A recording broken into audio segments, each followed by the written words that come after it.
안녕하세요. JD부자연구소의 소장 조던입니다. 오늘은 나스닥 2.88% 하락, 반등 없이 그대로 밀려 라는 주제로 말씀드리도록 하겠습니다. 2022년 2월 18일 금요일 시황입니다.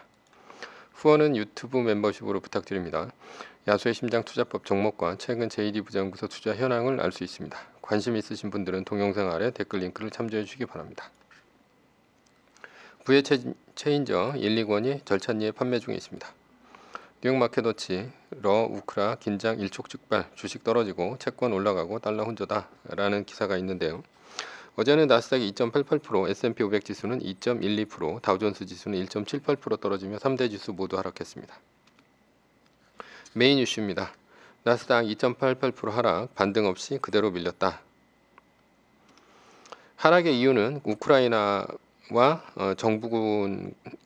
정부군과 친러시아 반군이 서로 포격을 주고받았다고 하면서 전쟁 위험 촉발 때문입니다. 새롭지도 않습니다. 이렇게 전쟁 위험이 높아지면 유가가 오르는 것이 정상인데 오히려 유가는 떨어졌습니다. 이유는 이란과의 핵협상 때문입니다. 사실 이렇게 유가가 높은 이유는 바이든 정부 때문입니다. 왜냐하면 친환경 정책으로 셰일가스 개발을 정부 토지에서 막았기 때문이죠. 유가가 오르면 셰일가스를 퍼내 가면서 유가가 떨어졌는데 지금은 이렇게 하기 힘듭니다. 그래서 택한 것이 이란과의 핵 협상인데 자충수를 두는 것은 아닌가 하는 생각입니다. 왜냐하면 이란을 풀어줌으로써 중동이 다시 화약고가 되는 것은 아닌가 하는 의문 때문이죠. WTI 원유는 현재 91달러에서 움직이고 있습니다. 이렇게 시장이 불안하면 원래 연준이 나서는데 연준은 나설 수 없습니다. 인플레이션 때문이죠. 마치 1980년대 초 스태그플레이션과 같은 딜레마 상황입니다. 당시에는 오일 쇼크로 유가가 올라서 인플레이션이 왔고 전 연준 의장인 폴 볼커는 기준금리를 20%나 올렸습니다. 그러면서 주가 떨어지고 결국 물가 잡았습니다. 오히려 금리를 올려 주가를 잡을 판이란 얘기입니다. 그래서 나서는 사람이 바로 세인트루이스 연은 총재인 제임스 블러드입니다. 이름이 블러드라 그런지 매일 매파적인 발언을 반복해서 말하고 있습니다. 금리 한 번에 0.5% 올려야 된다. 7월 1일까지 100bp, 즉 1% 올려야 한다. 이런 말을 반복하고 있습니다. 그러니 주가의 상승이 뒤를 받쳐줄 곳이 없습니다. 금리에 취약한 성장주의 실적이 연일 발표되고 있으나 로블록스가 26% 떨어진 데 이어 엔비디아도 7% 넘게 떨어지면서 나스닥 성장주가 작살나고 있습니다. 로블록스는 캐시우드가 대규모로 매입했다는 소식에 어제 피바다를 이룬 나스닥에서도 1% 넘게 올랐습니다. 며칠 더 떨어질 것으로 봤는데 캐시우드가 산 것이 호재인지 악재인지 구분은 안 갑니다. 그러나 이렇게 나스닥이 떨어지는데도 불구하고 로블록스가 올랐다는 사실은 호재라고 봅니다. 왜냐하면 시장은 항상 오르니까요. 오늘은 나스닥 선물이 오르면서 한국 시장도 상승 반전하고 있습니다. 오늘 나스닥이 오르길 진심으로 기원하고 있습니다. 애플 V자 반등 리밸런싱 표인데요. 애플은 마이너스 5% 구간에서 마이너스 7.5% 구간을 움직이며 상방도 하방도 깨질 못하고 있습니다. 그래서 수수료 나갈 일도 없습니다. 결론입니다. 리밸런싱으로 사고 팔다 보면 위기는 지나갈 것으로 보입니다. 서브 이슈입니다. 가난하면 모든 것이 가난해진다. 첫 번째 시간입니다. 산업자본주의가 들어서고 나서 시간은 돈이 되었습니다. 농경사에서는 일하는 시간이 정해져 있었죠. 해가 떠 있는 시간입니다. 그러나 산업자본주의가 들어서고 나서는 전기로 불을 켜고 밤에도 일을 할 수 있게 되었습니다. 밤에도 일하니 그만큼 돈을 더 벌게 됩니다. 그래서 노동의 시간은 더 길어졌습니다. 농경사회에서 농노나 소작농은 밤에는 쉴 수 있었습니다. 왜냐하면 등잔을 켜고 하는 일하는 것보다 다음 날 일하는 것이 더 쌌기 때문이죠. 고래기름이 비쌌기 때문입니다. 그러나 값싼 전기가 보급되자 노동자는 밤에도 일하느라 쉴 수 없습니다.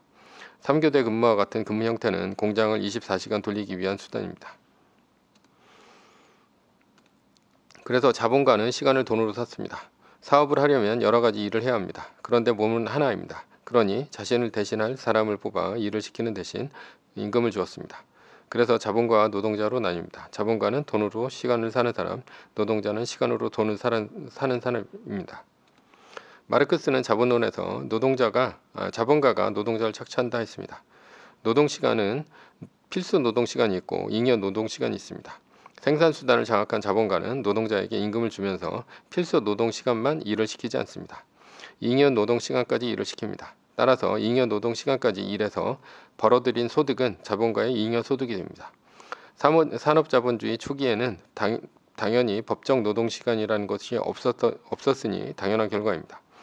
주당 52시간이 도입되기 전까지만 하더라도 대기업 사무직은 상사가 퇴근해야 퇴근하는 문화가 있었습니다. 과장은 부장 눈치 보고 부장은 이사 눈치를 봐야 합니다. 그래서 사장이 퇴근 안 하면 그 밑은 줄줄이 퇴근 못 합니다. 그러나 자본가가 되면 출퇴근이 자유롭습니다. 언제든지 놀 수 있고 휴가도 갈 수 있으며 언제든 일할 수 있습니다. 시간을 내는 것은 자신의 자유의지입니다. 언젠가 바빠서 일을 하는데 누군가가 그랬습니다. 왜 점심시간에 일을 하냐고 말입니다. 나는 그때가 점심시간인지 몰랐습니다. 왜냐하면 회사를 그만두면 점심은 언제든 내가 마음만 먹으면 시간에 구애받지 않고 먹을 수 있기 때문입니다. 그러나 그 사무실 직원은 점심시간이 정해져 있었습니다.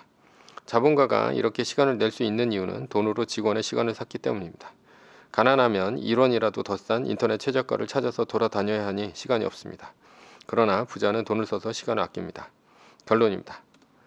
가난하면 시간도 가난하다. 두 번째는 건강입니다. 가난하면 아파도 일을 해야 합니다. 월차를 쓰고 쉴 수 있지만 오랫동안 쉬면 자신의 일자리가 다른 사람에게 대체됩니다. 따라서 아파도 출근해야 합니다. 아파서 출근하다 건강을 해칩니다. 그래서 건강이 더 안 좋아집니다. 당뇨, 고혈압, 고지혈증, 합병증이 있는데 일하느라 약을 챙겨 먹지도 못하고 휴식을 취하지도 못합니다.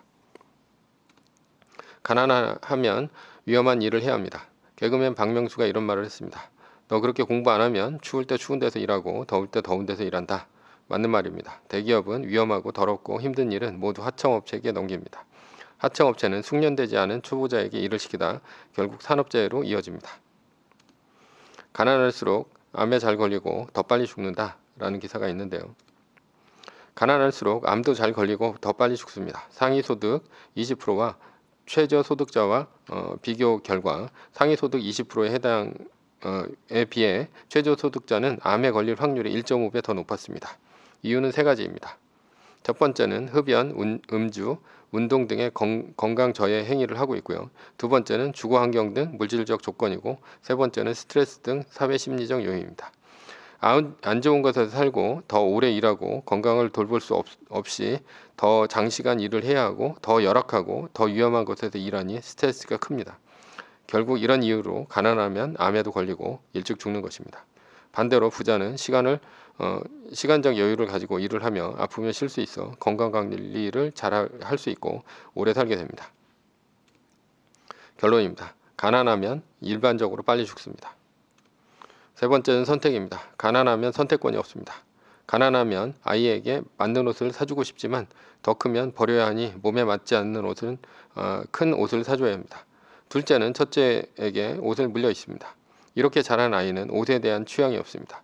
좋은 옷을 입어본 적이 없으니 자신에게 어울리는 옷이 무엇인지 모르고 옷에 대한 안목이 없습니다. 가난하면 맛있는 음식을 먹기보다는 배부른 음식을 먹습니다. 그래서 음식에 대한 취향이 없습니다. 평생 어느 것이 맛있는 음식인지 모르고 죽을 확률도 높습니다. 회사에서 잘리면 생활비가 없어 바로 취직해야 하니 안 좋은 직장에 들어가야 합니다. 시간을 두고 자신에게 맞는 회사나 비전이 있는 회사를 고를 시간이 없습니다. 당장 취직해야 먹고 살 수 있습니다. 학교를 다니면서 돈이 없으면 학비를 벌어야 하니 시간이 없습니다. 이런 와중에 어학연수, 대학원, 해외봉사 등의 스펙을 쌓는 것은 어림도 없습니다. 젊었을 때 경험을 많이 쌓으라 했는데 죽어라 일한 경험밖에 없습니다. 가난하면 포기가 빠르고 지는 것에 익숙해집니다. 반대로 부자는 맛있는 음식을 먹을 수 있어 취향이 있고 마음에 드는 회사를 고를 수 있어 자아실현을 할 수 있으며 하고 싶은 공부를 하며 경험을 할 수 있습니다.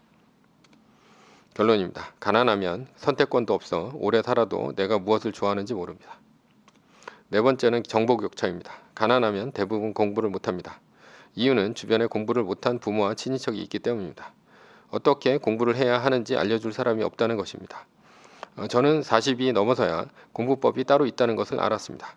그런데 공부법이라는 것이 알고만 있다면 공부하는 데 시간과 돈을 아낄 수 있고 올바른 방법으로 공부해서 좋은 대학에 갈 수 있습니다. 그래서 공부 잘하는 집안은 교수, 판사, 검사, 의사들이 나오는데 가난하면 저소득 직업이 된다는 말이 있는 것입니다. 한국이건 미국이건 모두 학벌사회입니다. 학벌사회라는 것이 대학교 졸업장을 의미합니다. 학벌과 학력의 차이란 학벌은 스카이와 같은 명문대를 얘기하고요. 학사 졸업하는 것이고 학력이란 학사, 석사, 박사와 같은 것을 말합니다. 많이 오래 공부한 것을 말하는 것이죠. 한국은 학력은 인정 안 합니다. 오로지 학벌로 그 사람을 평가합니다. 학벌은 고등학교 때 수시와 수능으로 얼마나 좋은 대학을 가느냐에 따라 그 사람의 학벌 인생이 결정납니다. 가난하면 공부법이 있다는 사실도 모르고 열심히만 공부하다 결국은 시간만 허비하게 됩니다. 왜냐하면 가난하면 대부분 주변에 공부 잘하는 사람이 없기 때문입니다. 공부를 잘한 사람이 없다면 학원 과외를 보내서라도 공부를 해야 하는데 돈도 없어 결국 혼자 공부하다 망하는 것입니다. 가난하면 인맥도 없습니다. 못 살았기에 잘 산 경험이 없어 돈을 어떻게 벌어야 하는지 모릅니다. 어떻게 좋은 직업을 갖고 있는지에 대한 경험도 없습니다. 잘 알지 못하면 구체적인 솔루션이 없습니다. 디테일을 알지 못하니까 말이죠. 그러니 모든 것에 막연합니다. 공부 열심히 해라. 좋은 직업을 가져라. 뭐 이런 식으로 얘기합니다. 명령어만 있지 구체적인 솔루션이 없습니다.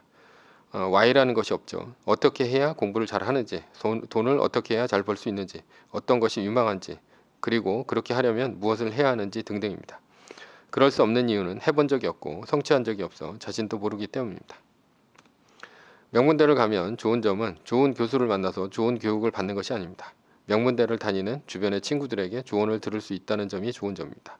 그리고 인생에 어려움이 있을 때 조언을 해줄 사람이 있다면 자신이 원하는 인생에 더 빨리 다가갈 수 있습니다. 그래서 흔히 볼 수 있는 주변 사람만 만나는 것을 삼가해야 합니다. 사람은 자신보다 더 뛰어나고 더 잘난 사람을 만나야 합니다. 그래야 정보 격차가 줄어들고 조언을 들을 수 있습니다. 반대로 부자는 조언을 구할 좋은 인맥이 있고 정보를 볼 줄 아는 사람도 있습니다. 그래서 위기에서 벗어나 더 부자가 될 확률도 높습니다. 결론입니다. 가난하면 정보도 인맥도 가난합니다.